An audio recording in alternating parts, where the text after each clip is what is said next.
Since the dawn of time, man has eaten what man has killed, and man has cooked what man has eaten. Since the discovery of fire about 500,000 years ago, thanks to steakenthusiast.com. Now, around that time is when the art of grilling was first started. Grilling didn't catch on until the late 1950s. How dare they? There was a severe lack of testosterone and intuition back in those days, if you ask me. Now, today, I'm going to teach you where steak comes from, the differences between steak, how to choose a good steak, and I even teach you how to cook a good steak. Now, today, we're all going to become steak smiths. We'll learn how to smith steaks. Commercials tempt us with our natural lust for tasty meats by showing us commercials of such delicacies. How dare they? As a man, I've feasted upon many a beast, and have discovered none as fine as the steak of the bovine. Talking about all this raw meat is making me hungry. Let's dissect the cow and figure out what tastes like what. In an article by Robert Fuhrer in Primer magazine entitled Know Thine Bovine, he dissected the cow into certain sections. Each section gives rise to a different meat. Now let's just talk about the steak meats today. Your chuck is where your flat iron steaks come from. The plate is where your skirt steaks come from. The rib is where your rib steaks come from. The flank is where your flank steaks come from. Your porterhouse and T-bone steaks come from your short loin. Your sirloin steaks come from the sirloin. Your tenderloin steaks come from the tenderloin. Now, all this steak is good, but let's see how they compare to each other. Now, your premium steaks are your sirloin, tenderloin, porterhouse, T-bone, and your sirloin.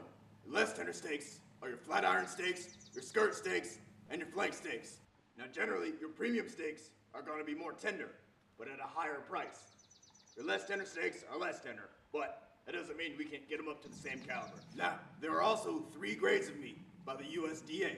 USDA Prime, Select, and Choice. Prime being the best, Choice being the least. Now, what determines these differencing factors? 1 is aging, which is not as important, and 2, more important, is the marbling. Now, I'm going to explain to you what marbling is. Now, for definitive purposes, this is a steak. Every steak has a layer of fat on the outside. What marbling is the layers of fat running through the red meat. This would be a choice. This would be a select. And this would be a prime. It looks good already. Now, just because you don't select a prime steak doesn't mean you have to settle for a steak as tough as biceps. Never eat a steak as tough as biceps.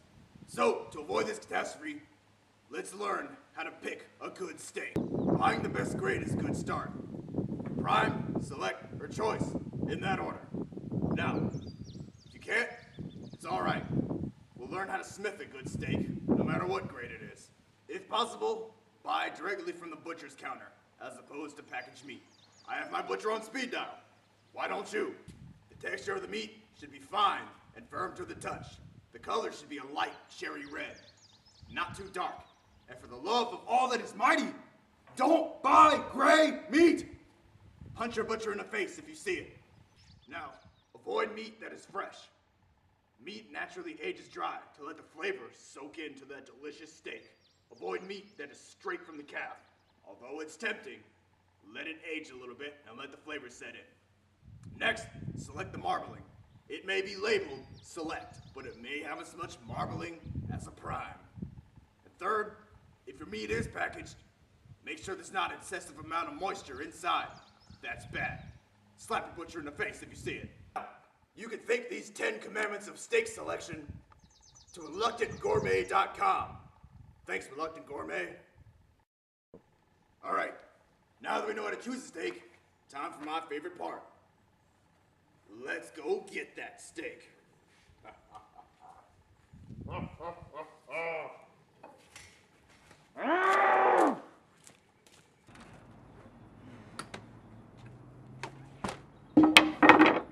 Welcome to the Forge. Here is where we smith steaks. Now, how you cook a steak? You put it on the heat cooks it. You gotta turn it once. How do you turn it? Depends on how you like your steak. Check the outside, check the inside. That looks good to me. Now, I've taught you where a steak comes from, differences between steak, how to choose a steak. I taught you how to cook a steak. Now I've essentially taught a man to fish, but with meat. So like my man Ron Swanson says, fish is practically a vegetable. That's all I got. Get out of my face.